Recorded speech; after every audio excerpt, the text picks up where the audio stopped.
করণদিঘি ব্লকে আইএনটিটিইউসির ৯ দফা দাবিতে গণডেপুটেশন, শ্রমিকদের অধিকার প্রতিষ্ঠার লড়াই। উত্তর দিনাজপুর জেলার করণদিঘি ব্লকে INTTUC Indian national Trinamool trade union কংগ্রেসের উদ্যোগে ও ডাকে বিড়ি শ্রমিকদের মজুরি বৃদ্ধি সহ মোট ৯ দফা দাবিতে একটি গণডেপুটেশন কর্মসূচি অনুষ্ঠিত হয়। এদিন করণদিঘি রাহুল মঞ্চ থেকে বিডিও অফিস পর্যন্ত পদযাত্রা হয়। দাবিগুলির মধ্যে উল্লেখযোগ্য ছিল রায়গঞ্জে পিএফ অফিস স্থাপন, এনসিএলপি স্কুল পুনরায় চালু এবং মহিলা শ্রমিকদের স্বাস্থ্য পরিষেবায় উন্নতি। শ্রমিকদের পিএফ এবং মজুরি বৃদ্ধির দাবিগুলি দ্রুত কার্যকর করার জন্য প্রশাসনের উপর চাপ সৃষ্টি করা হয়। এদিনের কর্মসূচিতে উপস্থিত ছিলেন আইএনটিটিইউসির জেলা সভাপতি শেখর দাস, জেলা পরিষদের সভাধিপতি পম্পা পাল, করণদিঘি ব্লক সভাপতি একরামুল হক এবং অন্যান্য তৃণমূল নেতৃত্ব। শ্রমিকদের অধিকারের দাবিতে আইএনটিটিইউসির এই পদক্ষেপ কর্মীদের মধ্যে নতুন আশার সঞ্চার করেছে।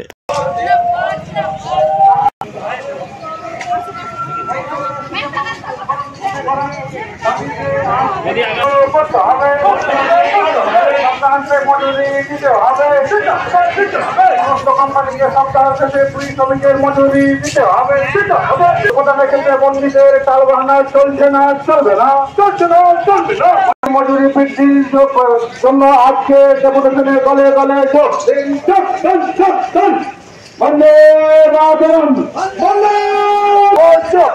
বিড়ি মজুরির দাবিতে আজকে তাদের যে পরিশ্রম, তাদের যে বেতন, এই বেতনটার ক্ষেত্রে বহু নৈরাজ্য ব্যাপার আছে।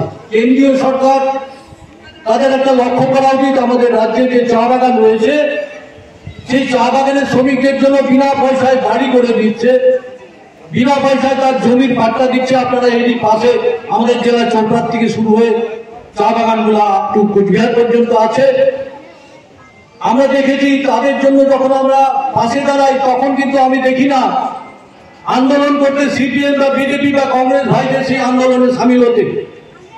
আমরা কিন্তু প্রকৃত শ্রমিক দল দিয়ে এটা প্রমাণ করেছি এবং শ্রমিকের পাশে থাকবো।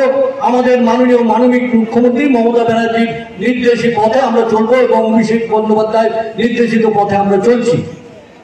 আমরা দেখতে পেয়েছি যে এই বিড়ি যারা তৈরি করে তাদের বিভিন্ন রোগ ব্যাধি দেখা দেয় এবং তাতে যে হাসপাতালটা বন্ধ, একজন ডাক্তার থাকে সে না থাকারই মতন, তাহলে সেটাই দরকার আছে আরো ডাক্তার। কারণ জেলাতে যদি 1,60,000-এর ঊর্ধ্বে রেজিস্টার্ড আছে, রেজিস্টার্ডের বাইরে হয়তো 2.5 লক্ষ আছে।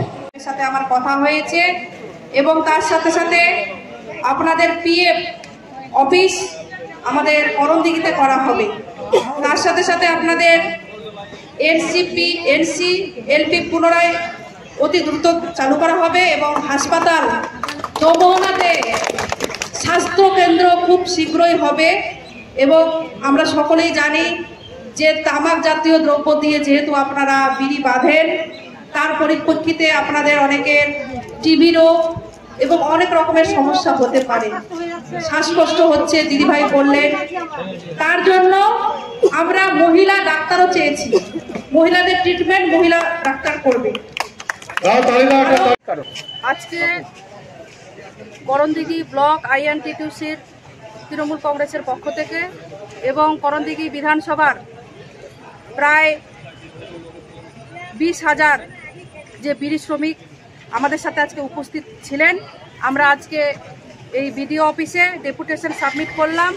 প্রথমত আমরা সকলেই জানি যে মুর্শিদাবাদ হলো বিড়ির জন্মভূমি এবং মুর্শিদাবাদে মার্চেন্ট অ্যাসোসিয়েশন প্রত্যেক বছর একটি নির্দিষ্ট টাইমে বিড়ি শ্রমিকদের মজুরি বৃদ্ধি করে, কিন্তু প্রত্যেকটা ব্লকে কিছু ইউনিয়নের এজেন্সিরা রয়েছে, তারা তাদের ফেক আইডি তৈরি করে সেখান থেকে তারা বিড়ি শ্রমিকের যে বেতন বৃদ্ধি হয় তারা কিন্তু আত্মসাৎ করে।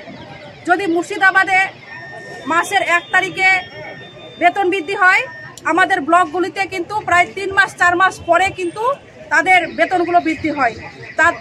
আমাদের এটাই আজকে দাবি যে মার্চেন্ট অ্যাসোসিয়েশনের কাছে মুর্শিদাবাদ, ওখানে যদি মাসের 1 তারিখে চালু হয়, আমাদের করণদিঘির মানুষও যাতে প্রত্যেকটা বিড়ি শ্রমিক যাতে 1 তারিখে পায়, একটা দিনও আমরা অপেক্ষা করব না।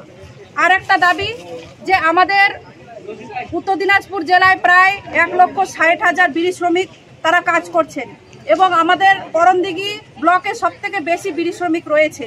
আমাদের প্রায় 90,000-এরও বেশি এখানে মা বোনেরা তাদের নিজের সংসার সামলে তারা বাড়িতে বসে বিড়ি বাঁধার কাজ করেন এবং সেই ক্ষেত্রে আমরা দেখেছি যেহেতু সেটা বন্ধ করা এবং স্কুলগুলো চালু করা, তাহলে তাদের যে ছেলেপেলেগুলো পড়াশোনা দিদি এত করেছে, উন্নতি করেছে মানুষের পড়াশোনার ক্ষেত্রে, শিক্ষার ক্ষেত্রে, তারাও যেন বঞ্চিত নয়। তাদের যে ঘরটা দেওয়া হতো সেই ঘরের টাকাটা বন্ধ করেছে, তবুও দিদি কিন্তু 60% টাকা দিদি দিচ্ছে।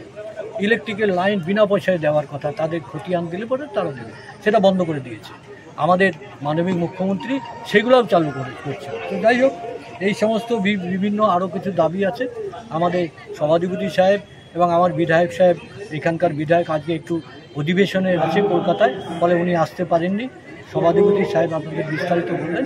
পরবর্তীতে যদি এই কাজগুলো এখানকার অফিসাররা মেনে নিয়েছে, অনেকগুলো মেনে নিয়েছে, যদি বাকি যেগুলো আছে অবিলম্বে না চালু করলে আমাদের সভাধিপতি এবং বিধায়ক সাহেব জানিয়েছেন যে এর পরবর্তীতে আন্দোলন খুব ব্যাপকভাবে হবে, বৃহত্তর আন্দোলন হবে। সেদিক দিয়ে আপনাদের কাছে বলছি, আপনারা আজকে এই সত্য জিনিসটাকে আপনারা বলুন, যাতে করণদিঘি মানুষের শ্রমিক ভাইরা উপকৃত হয়।